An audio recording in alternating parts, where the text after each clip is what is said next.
Essa mensagem que vai fazer parte de um grupo de mensagens chamado E Conhecereis a Verdade, que são questões muito discutidas no meio cristão, mas de pouco entendimento. Minha intenção é levar ao povo de Deus material para assunto, para estudo, para discussão, para, acima de tudo, reflexão e a busca do conhecimento. O título dessa mensagem é: Uma mulher pode ser pastora? Será que uma mulher pode estar à frente, pode ser líder, pode pastorear, pode ser pastora, né? Ser a cabeça num grupo de cristãos, no corpo de Cristo? Será que a mulher pode ser esse líder, pode pastorear? Mais importante do que emitirmos uma opinião pessoal é analisarmos a questão à luz da palavra de Deus e tentarmos chegar a uma conclusão onde não pairem dúvidas ou equívocos. Pelo menos essa é a nossa intenção, este é o nosso desejo, que cheguemos ao pleno conhecimento dele mesmo. Bem, é notório que o ministério feminino é de vital importância na vida da igreja. Sem dúvida alguma, isso ninguém pode negar. Vejam alguns nomes e suas importâncias, só como exemplo entre muitas outras. Débora foi juíza, profetisa, foi líder em uma guerra, e a nação de Israel estava debaixo da sua liderança no seu tempo. E por conta da insegurança de um líder do exército, que foi Baraque, ela teve que tomar a frente em um combate que libertou o povo de Israel. Ruth, por amor à sua sogra, por perseverança e resiliência, se tornou bisavó do rei Davi, entrando aí nessa linhagem real. Podemos citar também Ana, que foi mãe do profeta Samuel. Temos também Esther. Ela foi muito corajosa e arriscou a sua vida para salvar o povo de um grande massacre. E não podemos deixar de lado, obviamente, Maria, que foi a mãe de Jesus. Aí dispenso comentários. Tem um casal, Áquila e Priscila, que Paulo chama de meus colaboradores e diz que eles arriscaram a sua própria vida para o auxiliar e o ajudar. O interessante é que sempre que Paulo cita esse casal, ele não fala Áquila e Priscila, como era costume naquela época, que sempre fala o nome do marido primeiro, mas ele sempre falava Priscila e Áquila, mostrando a preeminência de Priscila, talvez por sua grande dedicação, ela se sobressaía, e Paulo sempre dizia Priscila e Áquila, e não Áquila e Priscila. Também seria interessante citar Maria de Betânia. O próprio Senhor fala: eu asseguro que em qualquer lugar do mundo inteiro, onde este evangelho for anunciado, também o que ela fez será contado em sua memória. Foi aquela que despejou o unguento no Senhor e enxugou seus pés com o cabelo. No final da carta aos Romanos, Paulo cita não poucas, mas muitas mulheres que foram importantes para ele e no serviço às igrejas, lá no final de Romanos, capítulo 16. Um fato interessante que vale a pena ressaltar é que as mulheres foram as primeiras a verem o Senhor ressurreto e foram as primeiras a anunciar a ressurreição do Senhor Jesus. Foi para elas que ele se apresentou primeiro. Assim que ele ressurgiu, após sua morte e ressurreição, foram as mulheres as primeiras a verem e a anunciar a sua ressurreição. E interessante também que Jesus honrou as mulheres numa época em que as mulheres eram menosprezadas. Ele falou com uma mulher samaritana e deixou que uma mulher que era dita pecadora, talvez fosse até uma meretriz, que tocasse nele, que ungindo e enxugando seus pés com seus cabelos. Ambas as situações eram consideradas desprezíveis para a época. Primeiro, um judeu falar com uma mulher e sendo esta samaritana, e um profeta se deixar tocar por uma pecadora. Eram simplesmente inimagináveis tais situações. E muitas mulheres serviram ao Senhor Jesus, inclusive financeiramente, e foram citadas pelo apóstolo Lucas, no capítulo 8, em seu evangelho. As mulheres são excelentes evangelistas, missionárias, profetisas, são verdadeiramente membros atuantes no corpo de Cristo. No entanto, é preciso tão somente entender que existem funções específicas, tanto para o homem quanto para a mulher, no corpo de Cristo. Vamos fazer uma pequena analogia. Em relação ao filho de um casal, metaforicamente falando, o homem é a semente e a mulher é a terra. A semente sem a terra não germina. Não obstante, a terra sem a semente não frutifica. Logo, não é uma questão de importância, mas apenas uma questão de função biológica. O homem não é mais importante do que a mulher, e nem a mulher mais importante do que o homem. Ambos são necessários e indispensáveis, tanto nesse caso como em todos os outros. Portanto, sabemos que as mulheres são tão inteligentes e qualificadas quanto os homens. Elas são apenas mais frágeis fisicamente, mas ainda assim tem mulheres que superam alguns homens em coragem e ousadia, chegando a liderar e comandar uma nação inteira, como foi o caso de Débora no livro de Juízes. Então, e quanto à igreja? Já que as mulheres são tão inteligentes, competentes e qualificadas quanto os homens o são, certamente não deve haver dificuldades em conduzir uma congregação, ser líder, pastorear o rebanho de Deus, certo? Bem, vejamos o que a palavra de Deus nos diz sobre isso. Ao examinarmos o Antigo Testamento, vemos mulheres em posição de destaque, conduzindo toda a nação de Israel. Vemos rainha que tinha mais autoridade e era mais temida do que o próprio rei. Vemos uma mulher salvando todo o povo de ser exterminado. Não obstante tamanha competência, não vemos na lei de Deus, no Antigo Testamento, mulheres que foram sacerdotisa. Não era uma questão de falta de competência, era uma questão de posição espiritual. Deus entregou o governo do seu povo a um sacerdote, colocando a responsabilidade dessa função sobre os ombros do homem. Tiago 1,7 nos diz que em Deus não há variação ou sombra de mudança. Deus não muda seus princípios. Deus não se adapta à cultura ou ao tempo ou à modernidade. Ele simplesmente não muda.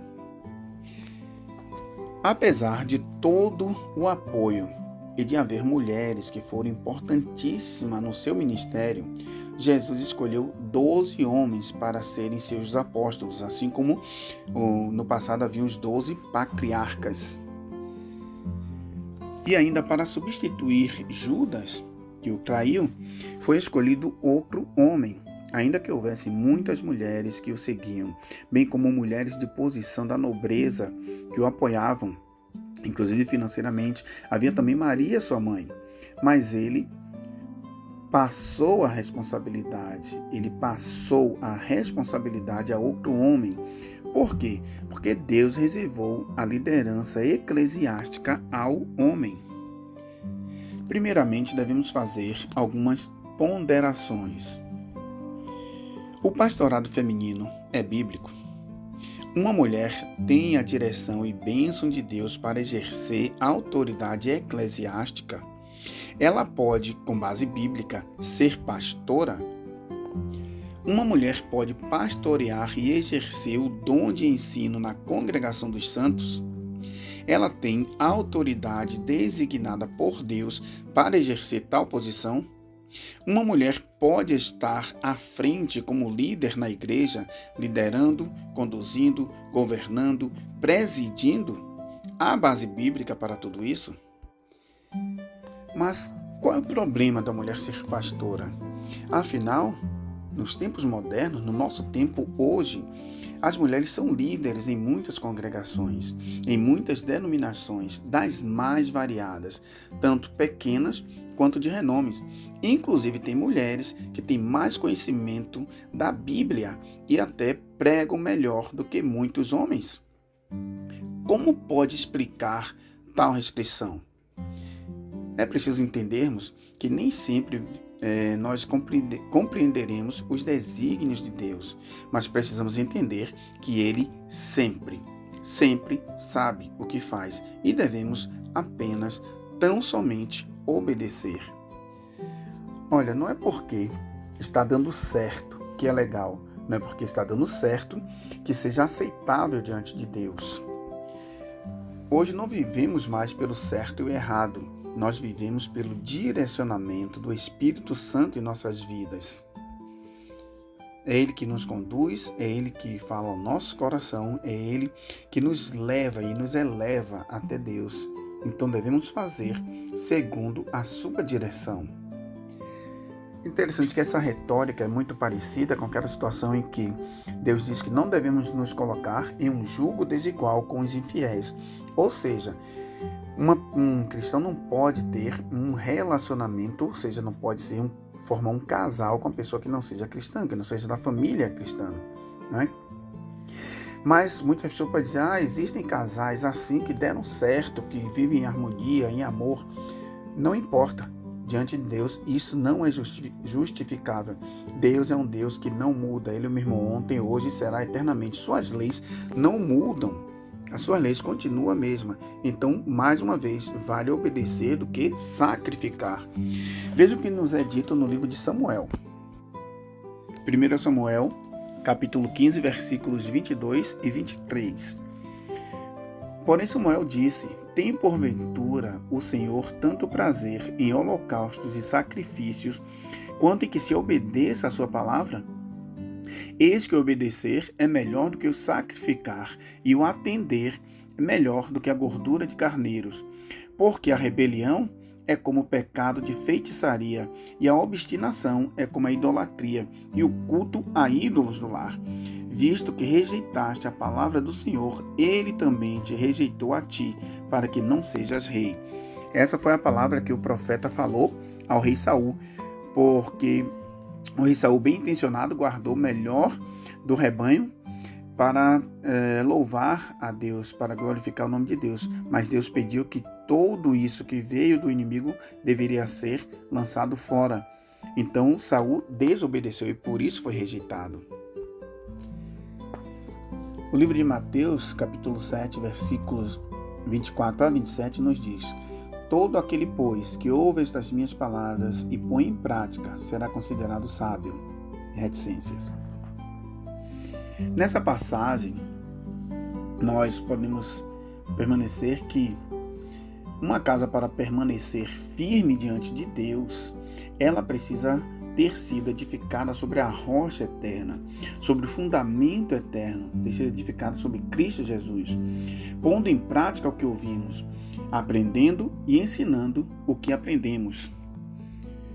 Fora isso, Deus considera que é tolice, é como construir uma casa sobre a areia. E Paulo coloca da seguinte maneira, 1 Timóteo 2, versículos 12 a 14. E não permito que a mulher ensine, nem exerça a autoridade de homem, esteja, porém, em silêncio. Por quê? Porque primeiro foi formado Adão e depois Eva. Então tudo que Deus faz, Ele faz com ordem, tem uma certa ordem. Deus fala na sua palavra que devemos fazer tudo com ordem e decência, e nunca sair da ordem. Porque saindo da ordem, saímos do prumo e desviamos, e nesse desviar da palavra de Deus, da vontade dEle, nós terminamos transgredindo. Nós terminamos por errar o alvo. E o que é pecado? Pecado é errar o alvo. Então, se não andamos conforme a vontade de Deus, nós erramos o alvo, nós transgredimos, infringimos a lei e pecamos. E Adão não foi iludido, continuando Paulo no versículo 14. Adão não foi iludido, mas a mulher foi iludida, sendo enganada, caiu em transgressão. Interessante que essa que parece ser uma questão tão pequena, tão ínfima, né? Tão insignificante. E, inclusive, por parecer assim realmente tão sem significado, que em muitas denominações existem irmãs que estão lá como no posto de pastora, não é? Pastoreando a igreja de Deus. Mas devemos lembrar que por conta desta coisa pequena, dessa coisa aparentemente insignificante, que é a mulher tomar a posição do homem, foi por conta disso que entrou na terra o pecado, a morte, o luto e a dor.